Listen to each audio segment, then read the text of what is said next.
the power of doa. Ya, power of doa. Saya buka dulu.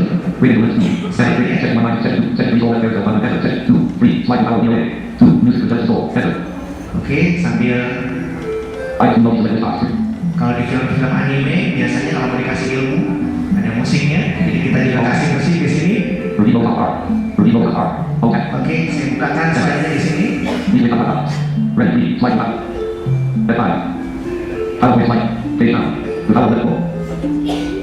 Oke, ini adalah badan kita. Jadi badan kita ini terdiri dari yang namanya badan seluler, bukan handphone ya, dan badan bioplasmik. Apa yang disebut badan seluler? Ini dia nih, badan kita ini terdiri dari jaringan-jaringan. Jadi ini bisa dilalui oleh listrik atau cahaya. Oke, jadi badan bioplasmik ini adalah badan cahaya. Jadi kalau teman-teman pernah nonton Dragon Ball atau film yang semacamnya, kalau Son Goku mengeluarkan kekuatan kita lihat ada cahayanya. Nah, ini sebenarnya itu adalah perwujudan dari badan bioplasmik, kekuatan jiwa. Hanya saja kita nggak bisa lihat secara langsung. Ini hanya bisa dilihat kalau kita konsentrasi, dan ini bisa kita lakukan ketika kita berdoa.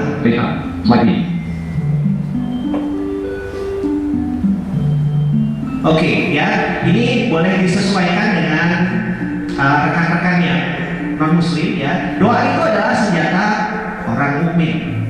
Jadi doa ini senjata kita, teman-teman. Kalau teman-teman mau sukses, mau berhasil, sama halnya dengan kita main game, kita bertarung. Ini ada senjatanya. Nah, senjatanya adalah doa. Jadi tadi saya sudah sebut doa ini dapat melintasi badan seluler dan badan bioplasmik. Jadi doa itu bentuknya seperti cahaya. Makanya kalau ada ibu kalian, ikut gak? Ada yang ikut gak ibunya? Ada, mungkin di luar ya, sedang berdoa. Ya Allah, semoga putriku di dalam mendapatkan karunia dan mendapatkan kekuatan menghadapi ujian nasional. Itu cahayanya dia mengalir, ya, karena dia adalah cahaya.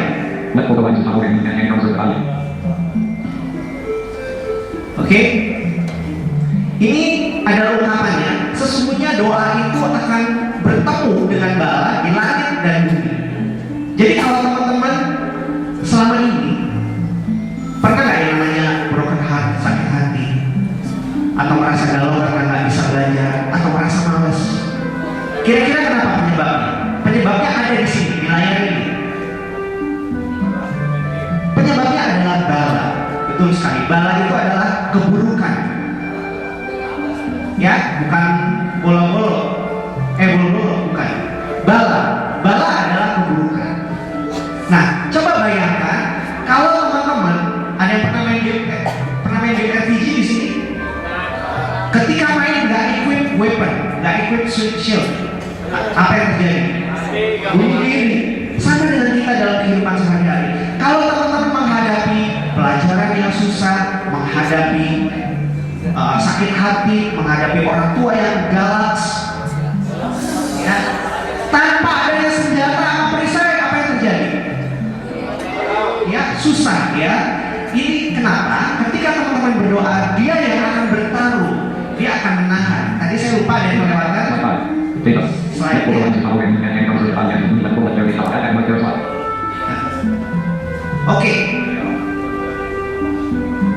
Oke, doa menurut bahasa ini artinya adalah kata benda. Bahan pembuatnya apa? Pikiran dan perasaan. Malam ini mau merasakan doa yang dahsyat? Mau? Oke, sebelum itu saya mau kasih satu situasi. Mungkin ini langsung relax. Saat ini yang teman-teman dengar adalah suara saya. Silahkan ikuti perintah saya dalam hati. Ucapkan dalam hati. Ucapkan dalam hati. Saya perintahkan tangan saya yang jari tengahnya lebih panjang berubah jadi lebih pendek.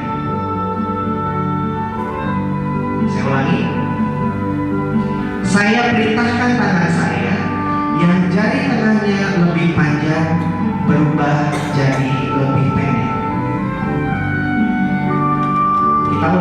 lagi supaya teman-teman bisa mengulangnya sendiri dalam hati. Saya perintahkan tangan saya yang jari tengahnya lebih panjang berubah jadi lebih pendek. Saat ini kita sedang mengakses kekuatan doa, yaitu pikiran. Dengan mengucapkan dalam hati, saya perintahkan tangan saya yang jari tengahnya lebih panjang berubah jadi lebih pendek. Tolong diulangi perintah tersebut dalam hati berulang-ulang tanpa terputus. Sekarang kita aktifkan kekuatan doa yang lain, yaitu perasaan. Perasaan dapat menembus ruang dan waktu, dapat melihat meskipun mata tertutup. Oleh karena itu, sekarang bayangkan teman-teman bisa melihat tangan teman-teman meskipun matanya tertutup. Bayangkan teman-teman bisa melihat tangannya. Fokus ke jari tengahnya. Bagi teman-teman yang jari tengahnya lebih panjang tangan kanan, bayangkan makin lama jari tengah tangan kanan itu berubah menjadi lebih pendek. Semakin pendek, terus memendek hingga akhirnya dia lebih pendek daripada jari tengah tangan kiri.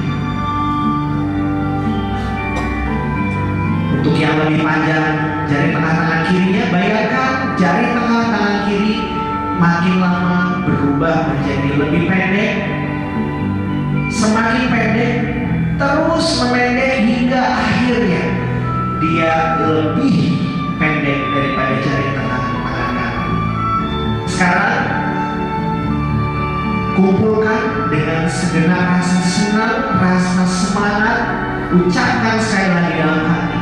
Saya perintahkan tangan saya yang jari tengahnya lebih panjang berubah jadi lebih pendek. Kalau sudah, kita ucapkan amin dalam hati sebagai tanda kita percaya. Dan pelan-pelan kita buka mata dan silakan lihat apakah posisi jarinya berubah. Berubah? Oke. Ada yang berubah? Oke, ya. Kita applause dulu sama-sama. Ya. Oke, buat yang belum nggak berubah apa-apa, ini hanya permainan ya. Oke guys, halo. Teman-teman, di pagi hari ini, insya Allah saya minta teman-teman menutup mata. Bukan untuk kita ngomongin soal kuburan atau kematian, no, ya. Atau saya juga tidak akan meminta teman-teman untuk meraung-raung, tidak. Ya. Sesuai dengan namanya, muhasabah artinya adalah renungan. Ya, kita merenungkan. Nah, pagi ini saya tidak akan meninggikan suara saya, jadi saya akan tetap ngomong dengan suara seperti ini. Dan saya minta izin untuk minta teman-teman berempati, merasakan apa yang saya rasakan. Nah, teman-teman, mungkin teman-teman udah sering tutup mata, udah sering memejamkan mata, apalagi ketika berdoa. Hanya ini yang mau saya sampaikan sama teman-teman. Kalau teman-teman saat ini nggak bisa melihat cahaya, inilah yang saya rasakan sejak saya kecil sampai sekarang, bahkan sampai saya meninggal nanti. Ini yang saya rasain. Nah, teman-teman, izinkan di kesempatan ini saya bertanya sama hati teman-teman. Saya mau tanya sama hati teman-teman. Jawab saja dalam hati. Teman-teman percaya dengan kekuasaan Allah atau kekuasaan Tuhan? Teman-teman percaya bahwa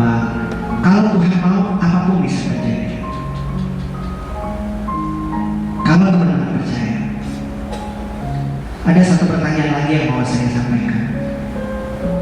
Pertanyaannya adalah, apa yang akan teman-teman lakuin seandainya aja Tuhan mengambil penglihatan ini dari mata kita? Gak usah nyawa nih, gak usah jauh-jauh, mata ini aja. Saya mau teman-teman bayangin, mulai hari ini teman-teman gak bisa lagi lihat muka orang tua. Teman-teman kalau jalan harus pakai tongkat atau dituntun.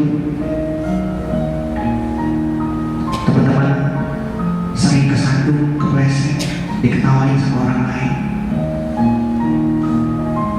Saya mau teman-teman merasakan ini. Apa yang terjadi kalau mata itu nggak ada? Teman-teman nggak bisa lagi nulis, nggak bisa lagi main game, nonton TV, nyetir mobil, nyetir motor, udah nggak bisa lagi. Mungkin teman-teman bilang, nggak mungkin kak, ini hanya teori muhasabah. Satu hal yang mau saya sampaikan, ada sebuah ayat di mana Allah berfirman, barang siapa hambaku yang tidak pandai bersyukur, niscaya azabku sangat pedih. Ini bisa aja kejadian sama kita. Sekali lagi saya mau tanya, gimana kalau nggak cuma mata? Gimana kalau boleh teman-teman raba tangannya masing-masing, kakinya? Masih ingat nih kunci tadi? Gimana seandainya tangan itu nggak ada, kaki itu nggak ada? Gimana kalau Allah ambil tangan dan kaki itu dari kita? Pertanyaannya adalah, kita pernah malu nggak sih guys? Selama ini mata kita sempurna, tangan kita sempurna, kaki lengkap, tapi kita selalu galau, kita selalu kesel. Bahkan yang lebih parah, kita protes sama Tuhan. Kita bilang hidup kita tuh gak nyenengin, nyebelin banget. Saya mau teman-teman berhati-hati. Jangan sampai nanti Tuhan ambil. Boleh dipegang tangannya, boleh diraba kakinya. Apa yang terjadi kalau benda-benda itu gak ada? Guys, saya cuma mau teman-teman berpikir. Tolong dipikirkan. Selama ini mata udah kita pakai buat apa? Melototin ortu. Kita pakai untuk melihat hal yang baik. Teman-teman pernah sadar gak?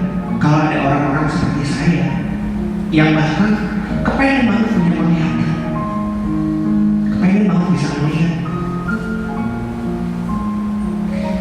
Selama ini tangan kita pakai buat apa? Mukulin adik kita, nyakitin teman. Lihat nggak nih Fujisi? Dia kepengen banget loh bisa punya tangan seperti kalian. Kaki udah kita pakai buat apa? Saya mau teman-teman berpikir. Selama ini kita galau, kita putus asa, padahal kita udah dikasih kelengkapan. Saya mau teman-teman membayangkan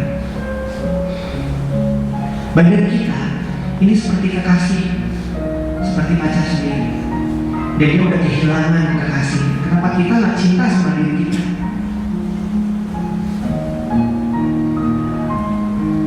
Teman-teman mau merasakan bahwa badan kita ini udah kayak pacar sendiri, udah kayak kekasih sendiri? Fine, kita akan buktikan. Boleh teman-teman ucapkan dalam hati, ucapin terima kasih sama mata kalian. Terima kasih mata, selama ini udah bantuin gue untuk melihat, udah bantuin gue untuk belajar. Selama ini gue selalu pakai lo untuk hal yang gak bagus. Gue gak nyangka ada tunanetra yang bahkan gak punya lo. Teman-teman bisa ngerasain gak sih respon dari mata itu? kita bisa ucapin dalam hati, terima kasih Tuhan, karena ada lo, gue bisa nyetir mobil, bisa nyetir motor, bisa nulis, bisa melakukan banyak hal. Yang mana kita lihat teman kita, tangannya nggak ada, dia nggak bisa melakukan seperti apa yang kita lakukan. Teman-teman rasain badan kita ngerespon. Ini sama kayak pacar kita yang balikan lagi sama kita. Feel it guys. Kalau air mata itu sampai keluar, ya, itu karena dia bahagia. Mata kalian bahagia. Karena mereka sedih kalau kita galau, kalau kita putus asa. Padahal teman-teman sudah punya banyak kelengkapan. Kalau teman-teman sudah bersyukur, sudah bisa menerima kembali kekasihnya, sudah mulai mencintai dirinya, insya Allah seminggu lagi kita akan menghadapi ujian nasional. Ya, supaya lebih afdol, setelah kita mengucapkan terima kasih sama badan kita, ingat tadi masih bisa menggunakan the power of doa. Ingat doa itu cahaya. Jadi supaya afdol, boleh kita berhasil, mari kita ucapkan terima kasih juga. Boleh dibayangin wajah bapak ibunya, wajah papa mamanya, meskipun mereka nggak ada di sini. Guys, mereka sayang banget sama kalian. Ujian nasional ini bisa menentukan kebahagiaan mereka. So sebelum teman-teman nanti ujian nasional, make sure teman-teman temuin orang tua, minta maaf kalau ada kesalahan. Kalau teman-teman nggak bisa lakukan itu nanti, lakukan sekarang dalam doa, boleh ya. Kalau ada kesalahan orang tua, tolong dimaafkan juga. Sampaikan bahwa teman-teman ingin menjadi anak yang baik. Boleh juga dibayangkan wajah bapak ibu gurunya. Mungkin selama ini kita kasar sama mereka, pakai tangan, pakai kaki, pakai mata. Gimana kalau sampai Allah ambil? Teman kita yang ada di kiri kanan kita, kita ingat satu-satu siapa yang pernah kita katain, siapa yang pernah kita sakitin. Guys, kalau mereka sampai nggak hidup, teman-teman nggak akan berkah ujian nasional. Mungkin mereka diam, tapi sebenarnya hati mereka sakit. Ini nanti juga harus diselesaikan, saling memaafkan. So guys, satu hal, hari ini duduk seorang yang nggak sempurna, nasibnya lebih tidak beruntung daripada kita. Orang itu adalah saya, tapi yang membuat saya bisa survive adalah karena saya mencintai diri saya. Saya mencintai diri saya apa adanya, meskipun saya buta, meskipun saya nggak bisa melihat. Saya sayang sama diri saya. So guys, saya iri sama kalian yang fisiknya lengkap, matanya lengkap. Tapi saya sedih kalau teman-teman dengan kelengkapan itu nggak mau mencintai diri, baik yang cowok maupun yang cewek.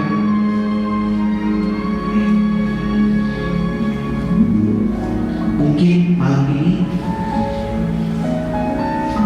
kita nggak bisa nangis, tapi bukan nangis yang penting. Yang terpenting adalah kita paham. Itulah makna dari muhasabah. Hanya satu request saya, guys, start to love yourself from now. Mulai cintai diri teman-teman, apapun isinya, apapun kelebihan dan kekurangan. Insya Allah, meskipun masalah menantang, rintangan menghadap, teman-teman akan lebih mudah. Kenapa? Karena teman-teman punya pribadi yang sempurna. Dan saya berdoa untuk keberhasilan teman-teman menghadapi ujian nasional. Oke guys, sekarang kita sama-sama buka mata. Saya minta teman-teman dalam hati aja ucapkan syukur Karena ternyata Allah masih kasih kesempatan buat kita. Mata kita masih lengkap, badan kita masih lengkap. Sebelum tiba masanya, sebelum tiba kenikmatan itu diambil, let's go. Mulai dari sekarang, teman-teman, jalankan I love me. Inilah makna muhasabah yang sesungguhnya. Hadiah terakhir dari saya untuk menyambut pagi, untuk menyambut fajar, sebagai tanda semangat, saya akan mainkan sebuah lagu dari Ki Andy yang pernah saya tampilkan di sana dengan suling ladia saya. Ini adalah Tim Whistle. Mungkin teman-teman tahu grup The